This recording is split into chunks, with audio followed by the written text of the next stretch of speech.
أعوذ بالله من الشيطان الرجيم بسم الله الرحمن الرحيم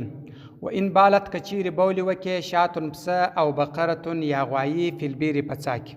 پسه یا غوایی بولی پڅاکی وکې تنجس مرداری عندهما پنیز د شیخینو شیخین چې دی امام یوسف صاحب و امام صاحب رحمت الله علیه دی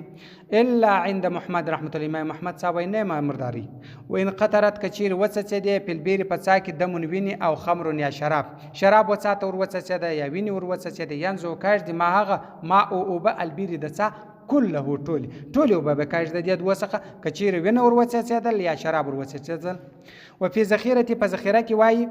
جنوب نزع کاش دی من البیر د څاسه دل ونڅولغه په صوب علی راس جنوب وبرا وکشل پر د څاسه په صوب توي کې علی راس پر سر باندې ثم ورسته استقا دلون بیا راويستل بل څولغه راکشل بیا ور واچول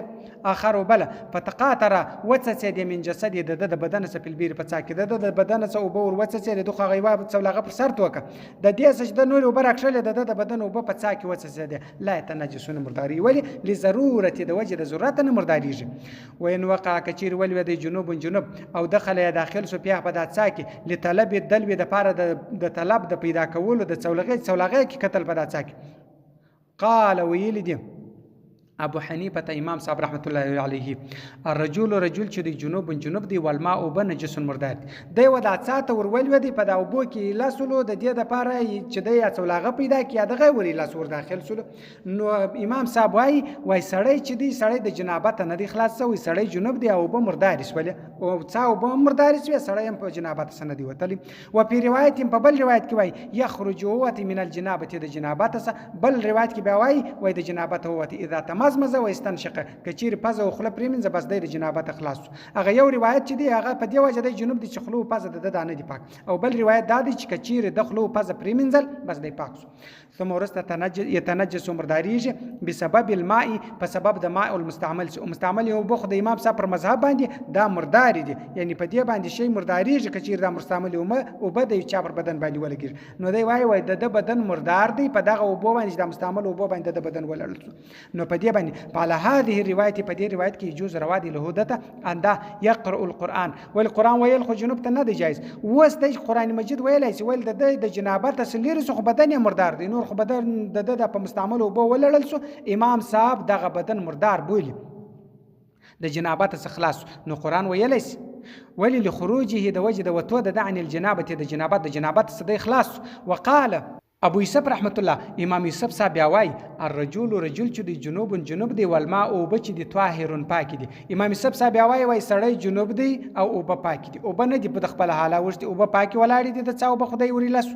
او سړی د جنابت نه دی وتلی سړی پر خپل حال باندې دیغه جنوب دی وقال محمد امام محمد صاحب وای کلاهما دواړه چې دی طاهرانی پاک دی او به هم پاک سولې او دغه چې دی سړی هم پاک سړی د جنابت خلاص او بچ دی پاک دی پر خپل حال باندې ها دا چې دی اذا لم يكن کچیر نو علی بدن پر بدن باندې ده او ثوب یا پر جامه باندې ده نجاست مرداری نه کچیر د پر بدن او پر جامه باندې مرداری نه ول نو د بدن هم پاک دی او به هم پاک دغه او هم پاک پاتې که پر بدن یا پر جامه باندې ښکارا مرداری ول نجاست حقیقي ول نو بیا خو څه پاغه باندې مرداری جو به پاغه مرداری وین کان کچیر علی بدن پر بدن ده باندې او ثوب یا پر جامه باندې نجاست مرداری و تنجس مرداری الماء او بالاجماع د ټول په اجماع سره د ټول اجماع پر دغه کې پر بدن باندې دغه ول مرداری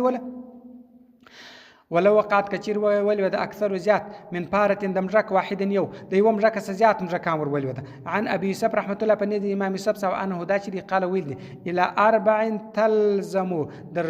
څلور دانو پر لازمي 20 دلوان شل څولغه او 30 یا دیش یعنی څلور مجرکان کوري لاس ولا د یو مجرک کوري لاس او شل څولغه د در دیش پور کدوا ور لاس شل څولغه در دیش پور کڅلور ور لاس شل څولغه د در دیش پور دا د امام يوسف صاحب قول باندې وین کان کچیر خمسا پنځه دانې ورې لاسو ینزو کرد 40 دلوان سلویر څولغه او 50 یا 50 یا به سلویر یا به 50 څولغه کاج وین کانت کچیر 6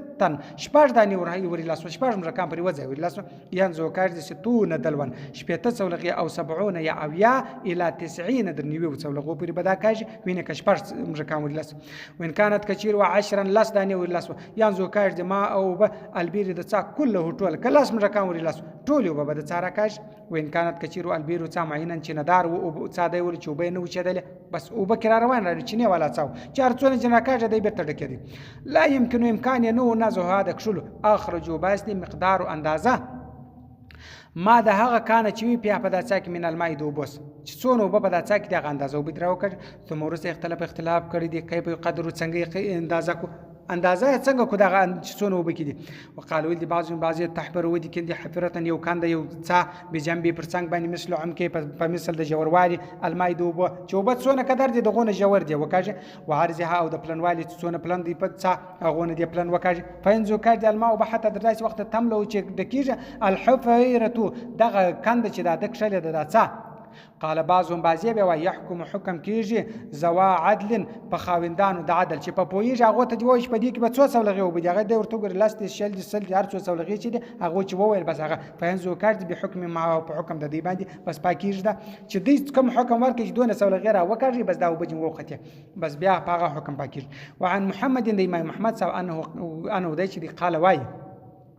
ينزو کاج د معتاد دلبین 200 سولغه الى 300 در 200 سولغه پر هغه وای د 200 بیا در 200 پر دونه سولغه را وکاږه دا پاک دي والفتوا چې د علیه د امام محمد صاحب قول باندې ده یعنی د 200 در 200 سولغه پر چې را وکاږه بس پاک شو دغه شندار څه لاس مجرکان ورلسوي دي خو باز دا څه پاک وګرځي وای نو ځکه وکشه به وقوي په بيدو سره پارته د مجرک 20 دلوان شل سولغه او 30 یا دیش طاهرون پاک دي دلو سولغه ورشاشه رسی په سولغه راکشل دغه رسی او هغه چې ده په دې باندې شل څولغه راوښه خو مجا کوري لسوي دي یو د دوه د درې د څلو در څوم ژکه چي دي نو شل څولغه در دیش پور راکاج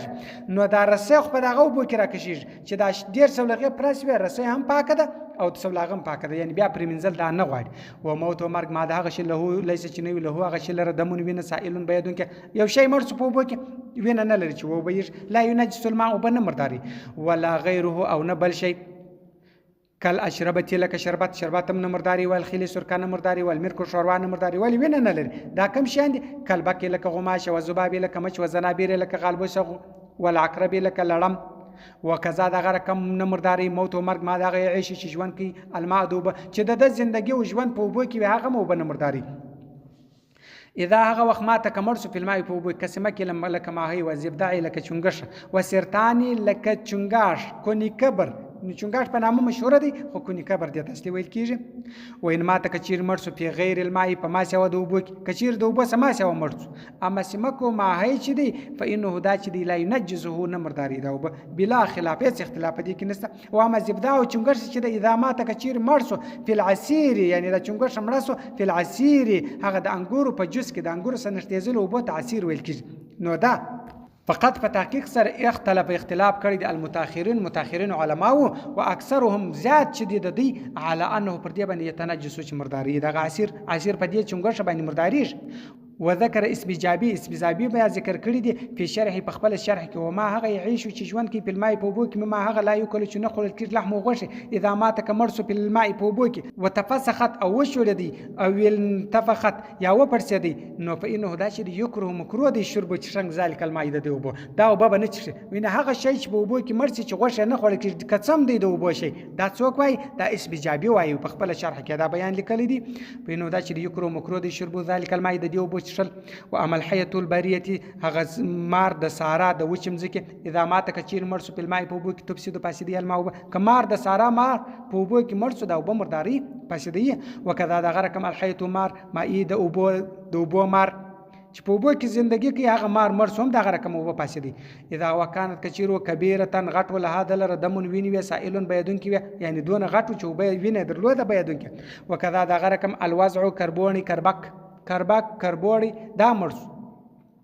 اذا كانت کچیرو کبیره غټ له دلر دمن وینوي سائلن بيدون کې ویني درلوده چې بيدل نو په دې باندې او په پاسیدیږي په دغه ټول شیانو باندې او په پاسیدیږي چې مار دی هغه شی دی چې غوښه نه خوړل کیږي او هغه مار دی چې د وبو مار دی او کربک دی دا کچیر وینه بهیږي نو دونه وینه لري چې بيدون کې وینه وي یو دای دی چې سرخی وینه نه بلل کیږي هغه بيدون کې چې راو بهیږي دا وینه کچیر درلود په دې باندې وبو پاسې دیږي فصل فی الاثار فصل ثابت په بیان کې د آثار صدق الله العلی العظیم وصدق الرسول النبي الامي الكريم ونحن على ذلك من الشاهدين والشاكرين والحمد لله رب العالمين